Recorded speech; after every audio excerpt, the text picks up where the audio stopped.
All right, guys, I asked a bunch of cleaners on Facebook if they wanted to know how to avoid tire kickers, price shoppers, low ballers, and time wasters. And a bunch of people replied back and said, yes, please tell me how to get rid of these people. I don't want to deal with them anymore. Help me get them out of my business. So I wrote down a bunch of notes because I don't want to miss anything. And listen, I'm just going to drop these notes in the description of this video. Go check those out if you want to. I'll try not to miss anything. I'm going to just start from the top and go through this. But here's how to avoid those types of customers, how to get them out of your cleaning business so you don't have to deal with them anymore. And by the way, quick note, I'm probably going to talk a lot about carpet cleaners in this video. That's just because I deal with a lot of carpet cleaners right now. I have a bunch of carpet cleaners who are clients. We also work with house cleaners and pressure washers and air duct cleaners and those types of businesses.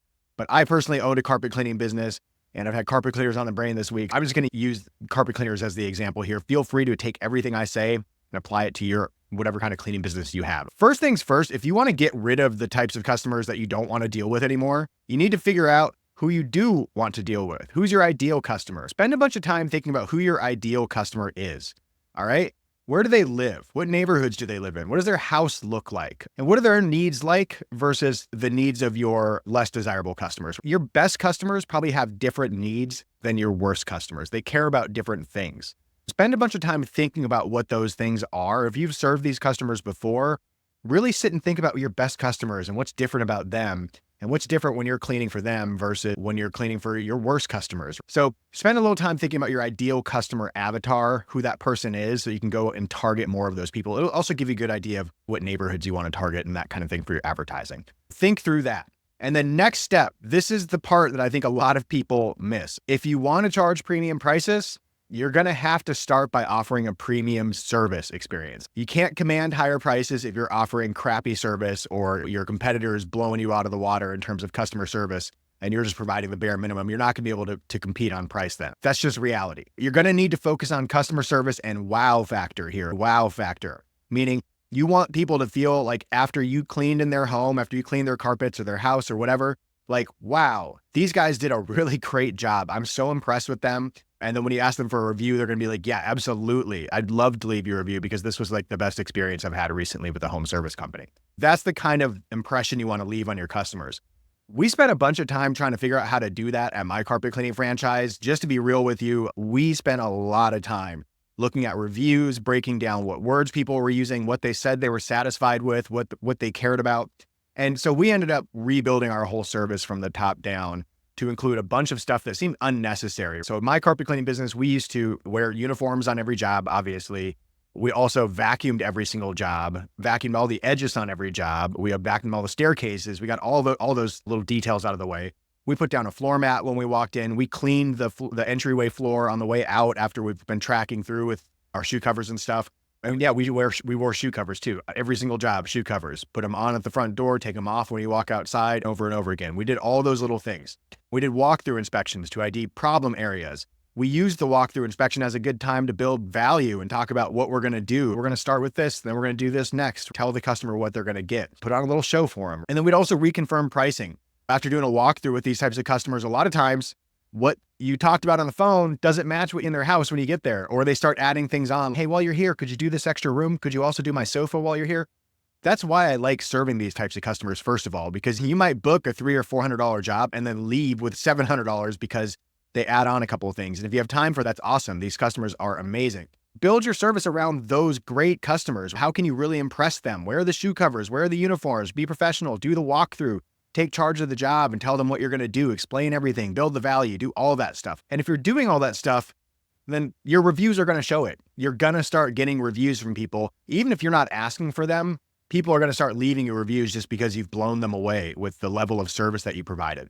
And if you're asking for reviews from every single customer, you're going to see that your reviews reflect the work that you've put into your service. We used to get like 1 to 2 reviews a day and people would rave about the service that they got.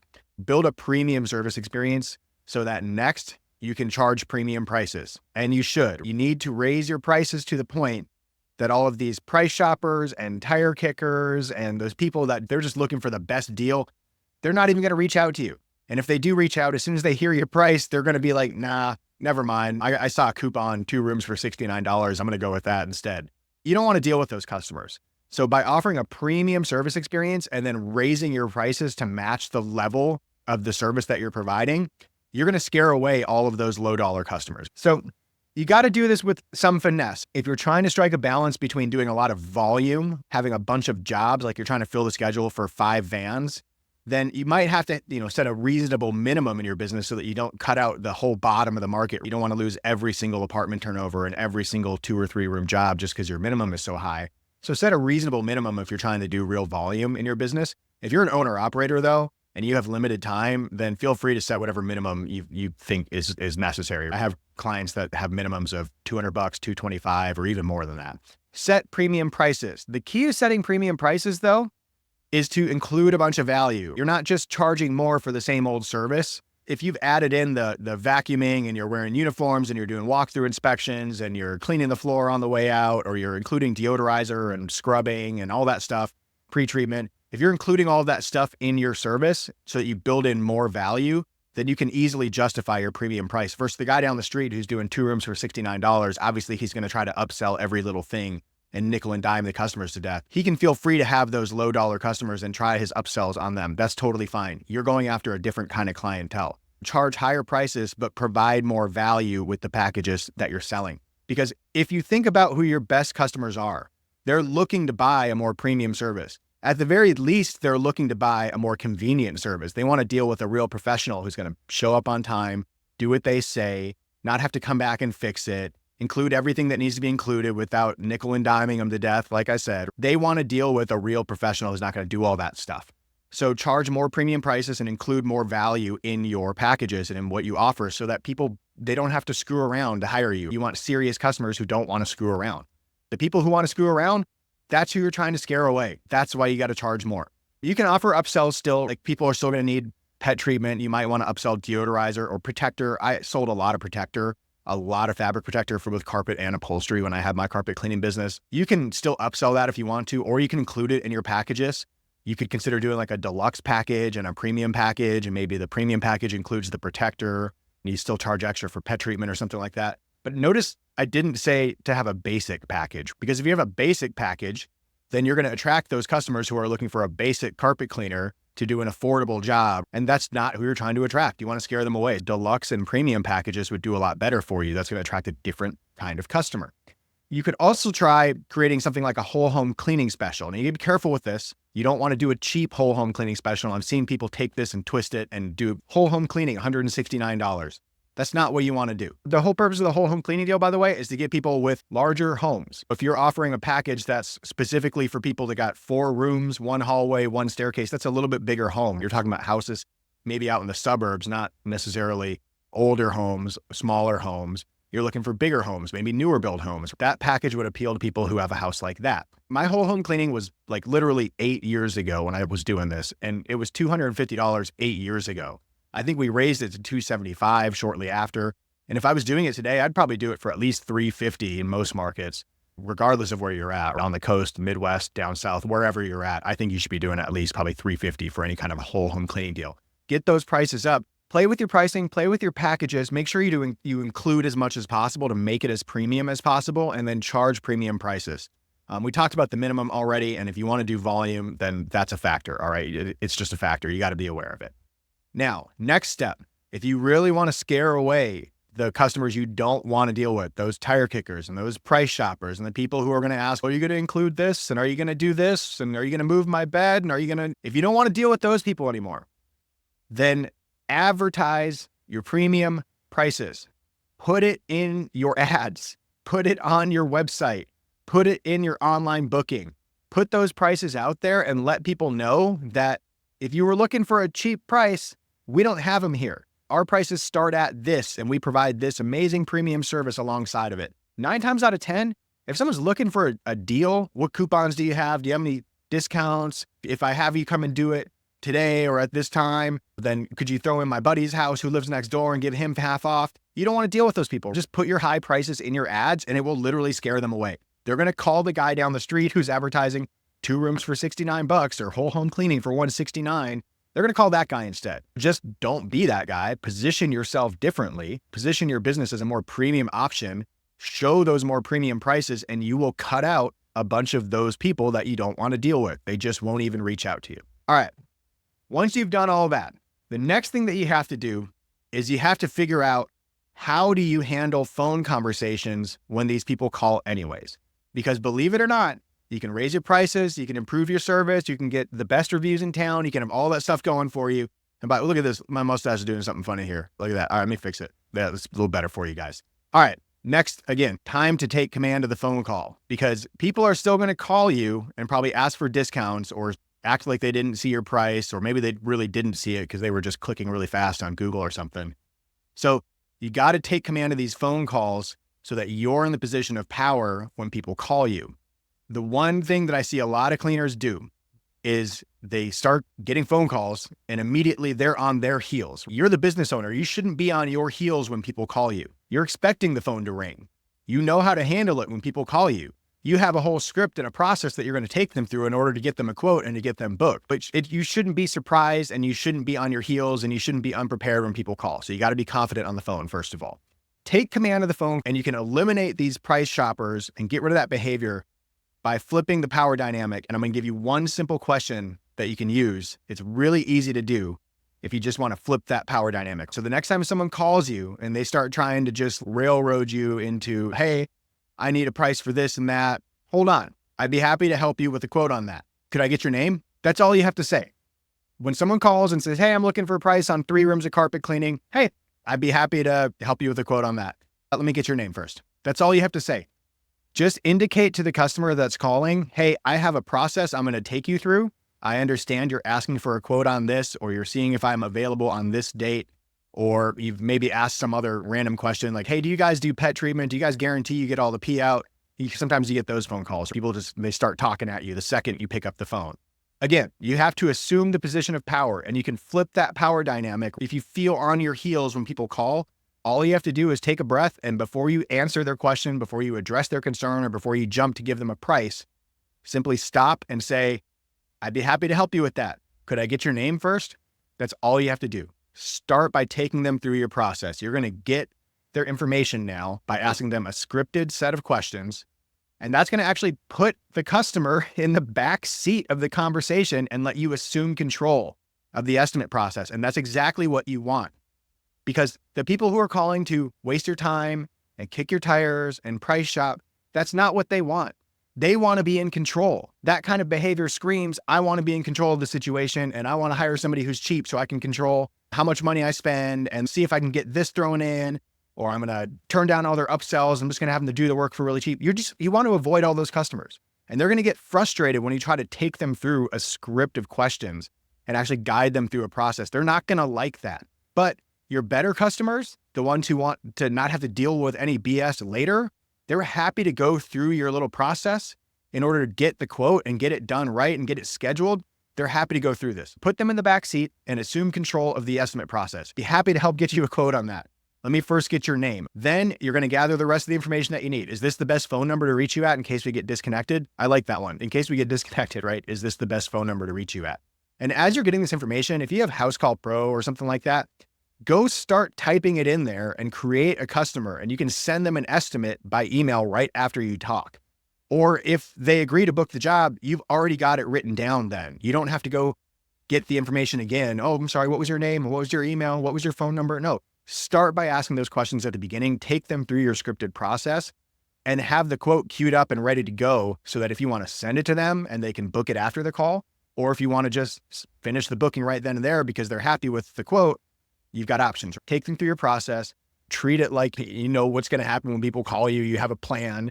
You're a real business. You're ready to answer the phone and book a job. The mistake a lot of people make is that they're out in the field. And so it's really hard for them to get into that mindset. One minute they're cleaning, the next minute they're on the phone going, hey, I'm running this machine right now. Let me get you your quote. It's really hard to pull that off, but this is worth practicing. It's worth scripting out. Here's the questions I'm going to ask in this order. And it's usually just name, phone number. I like to get email address too. You don't have to get email if you don't want to, but I really like to because then I can offer to email the quote. If they don't book it right now, I offer to send them the quote and the booking link. So if they want to book it online later, they can do that. Get the specifics of the job. What do you need cleaned? What's going on with the carpet? Do you have pet stains? That kind of stuff. Ask all those questions. See if there's any upgrades or add-ons they need to do, and then provide the estimate. And the next thing you need to do is assume the sale. After you've collected all the information and taken them through your process, and then you've asked them about their specific needs, and you've provided a quote, You should assume that they are happy with the quote and are ready to book, and that the only thing they need to know is when you have availability, and then simply yes or no, would you like to book? After you've provided the quote, assume the sale, look at your availability and say something like, I've got time on Thursday at 1 p.m., or I'll be in your neighborhood on Friday. We could do it at 11. Does that work for you? Would you like to get that booked? Ask them a yes or no question. Make them tell you no, they're not ready to book. You're going to get a lot more yeses because people don't like to say no. People like to go along. They called you. In theory, they were interested in getting their carpets clean. They now feel like if the quote was good enough, I should book it. And they're asking me yes or no, do I want to book it?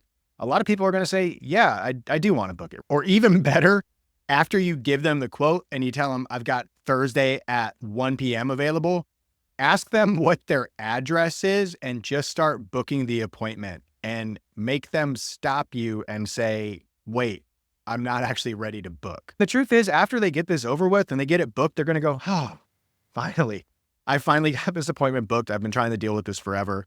I don't even care what it costs. I'm just glad it's over with. Ask them straight up, put them out of their misery. Yes or no, do you want to get this booked? And if they say no, then they might have other questions. They might have some objection. They might have something that there's some reason they don't want to book yet. And a lot of times it's going to be the same old stuff you're used to hearing. I got to ask my spouse, or I had to double check some things and I'll get back to you, or I'm just calling around getting quotes or something like that. Don't force people to book. Instead, after you've provided the estimate and you've assumed the sale, if they say no and they're not ready to book yet, follow up by sending them an email and sending them your booking link. And a lot of times people will just go book it themselves later after talking to you. Sometimes they'll book it 20 minutes later or an hour later. Sometimes it'll be a week later or 2 weeks later. I've had people book months later and say, you know what? I finally got done with my house renovation project and I got everything moved out the way I wanted it. And now you guys can come and clean for me. And it's 2-3 months later. But send an email with the quote and the booking link so that they can actually book it if they want to on their own time. Sending an email and asking them to book is a great way to follow up after talking with somebody on the phone. It's also a great thing to do if somebody requests information through your website. Send them an email with the quote and the booking link. People will book. You could also create an automation that will follow up with people in multiple ways. You continue to send them emails, text message them even, and just nudge people to book. There's a lot of cool software that you can use to do this these days. High Level can do this. We have software at BookCleaningJobs that can do this. If you want to automate your follow-up, that's certainly an option these days, and you'll book a lot more jobs by automatically following up with every single person that you talk with instead of trying to leave it to chance and leaving it to yourself and hoping that you'll find the time to get this done. Because it's a lot of effort to follow up with people, but if you can automate it, then you'll have a lot higher chance of success. Now, back to the common objections, frequently asked questions. If people are not booking with you, if they are asking a lot of random questions like, hey, does it include this? Does your service include this? Or were you going to be able to take care of this?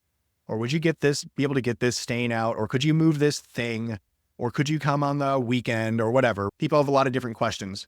Take all those questions, write them down, all the most common ones that you have from customers, and document it. Because at some point, you're going to hand all this off to somebody else and let them book your jobs for you. Start documenting all those FAQs. And when you write down the questions and the responses, you'll kind of cement it in your brain. And when you get asked those questions later, you'll answer more confidently. And if you've been doing this for a while, you probably answer all those questions confidently anyway. You already know what customers are going to ask you before they ask it. Just write down all those common questions, document it so that you have an FAQ or an objection sheet that you can hand off to the person who answers your phones in the future. Now, one last thing. Even if you do all of this stuff, you're still going to get questions from customers that might sound like tire kicking behavior, might sound like price shopping behavior, but a lot of times it's just innocent behavior. In my experience, when you get people who are asking innocent questions, do you guys move beds? Or do you move entertainment centers? That kind of thing. If you're a carpet cleaner, you're probably tired of hearing those questions. Don't just assume that people are asking these questions maliciously. A lot of times they're just asking the question because they genuinely don't know. They genuinely don't know if you move those things or not, and they just need to know the answer. And it's probably not a factor of whether they book or not. They're just trying to plan. If you get questions like that, just politely decline. You don't have to be rude about it. You don't have to jump down their throat and say, no, we don't move that stuff. Customers ask that all the time, and I'm tired of moving beds. You don't have to do that. You just politely decline. Nope, we don't move beds. And we also don't, and I used to have a list. When someone asked about one thing we didn't move, I'd run them down the list. Yep, no, I'm sorry. We don't move beds. We don't move TV stands. We don't move, et cetera, et cetera. Go down the list. Tell them things you don't move. It's totally fine to set boundaries in your business and to just be real with people when they ask. Usually it's innocent. If customers are insistent though, if they go, oh, come on, you can move that bed. It's not that big of a bed. You got plenty of room. You got 2 guys here. They're going to be able to move the bed. Just remain firm on your policies, even if it costs you the job. Even if it seems like they're going to say, you know what, if you're not going to move this bed for me, then maybe I'll call somebody else. Awesome. Have a great day. We really appreciate the opportunity to do business with you. That's it. That's fine. It's totally fine. Remain firm on your policies. Let people self-select out, and it'll prevent a lot of headaches. You won't have to deal with these time wasters later on. If they're asking questions like that over the phone and being insistent, and they're trying to get you to bend the rules and break the rules, don't. You have no obligation to do that. And if they do it over the phone, more than likely they're going to do it in person when you get there. Some people won't do it over the phone. They'll do it in person when you get there, and you won't even know it if you're not the person going out and doing the jobs. I had employees. They would go out and clean, and they would come back and tell me, hey, this person asked about moving beds. This person asked about moving an entertainment center. And I would ask my technicians, oh, they didn't say anything about that on the phone. Sorry, guys. What did you tell them? And my technicians would say, same thing you tell them. We don't move beds. We don't move entertainment centers, et cetera, et cetera. If you're not the one going out and cleaning, make sure you train your technicians to handle those requests the same way that you handle them over the phone or that management handles them. Just make sure the whole team's on the same page. It's a policy at your business. We don't move this stuff. We don't do this stuff. We don't clean a 1,200 square foot room and call it one room. We're going to charge you for multiple rooms for that. Just be consistent in your policies and professional in how you treat people, and it's all going to work out. I promise you. Your customers, your best customers especially, are going to appreciate this. Your worst customers, the ones you're trying to scare away, they're going to be so frustrated by the fact that you have policies and that you're being inflexible about them and that they can abuse those policies. They're going to be so frustrated that even if they call you and book with you once, they're not going to call you and book with you again because they want somebody that they can run all over. And some people, it's not that they want to run people all over. It's just that they want things done a certain way. They micromanage people. Maybe they don't even realize they do it. But if you don't want to deal with those types of customers, then don't give in to their requests. It's as simple as that. It's just a no every single time. Here's the policy. We wrote it down and we trained our technicians on it. And now everybody knows. And that's it. Sometimes you're going to get people that call you and say, there's a problem. I need you to come back and fix it. Within reason, you're going to probably go back and fix those issues. You're going to go back and fix a spot that reappeared or take another pass on a room that didn't come out quite the way they expected it. That happens. Go back and fix your mistakes within reason, but remain firm on your policies. If somebody calls you back and says, honestly, the entire job was just terrible. All the carpet looks bad. I think you guys ran through the job and you did it way too fast and you could have done a lot better and I'd like you to come back and fix it. I wouldn't work too hard to win over those worst customers. In a lot of cases, I've found that a well-timed offer to refund them was a better fix than me sending people out to fix everything in the house. If a customer calls you with a small mistake that you could come back and address, totally no problem. If a customer calls and says, everything was a problem, I need you to come back and fix it all, you might end up going back and working your butt off just to have that customer still be irate, still be angry, and still demand a refund. What I ended up doing in a lot of cases was just preemptively offering to refund a lot of people rather than going back to deal with the issue. A lot of people, hey, listen, I'm really sorry about that. If I just give your money back, if I can hit refund right now, you'll get your money back and you could totally hire another cleaner. I'm so sorry that we couldn't take care of those needs. A well-timed refund will save you all the time and hassle of going back and dealing with those customers. And again, like I said, even if you go back and win those customers over and they go, oh, wow, you cleaned my whole house again for free. Now I love you. Do you really want that customer? Do you really want them to call you back next year? Do you really want them, or next week or whatever? Do you really want them to refer you to their friends? Maybe. Some people are worth going the extra mile for. Maybe they're highly connected. They could get you a bunch of good jobs, but I've found in a lot of cases, people who are a pain in the ass like that, it's easier to just not come back and fix all of their issues, to refund their money and part ways with them and move on with your life. Because there's a lot of other good customers out there that you could be serving instead. Let your time wasters self-select out, or you can just refund them and force them out so that you can move on and you can focus on your best customers. If you have any questions, leave them in the comments. I hope there was something in here that was helpful. If you've been dealing with time wasters and tire kickers and price shoppers and all that kind of stuff, then I genuinely hope this will help you avoid some of those issues or at least get some control over the situation. And when those people come into your business, maybe then you'll be able to get them out easily. Hit like if this was helpful. Hit subscribe if you want to grow your cleaning business. I'm Ruben with Book Cleaning Jobs, and I will talk with you later.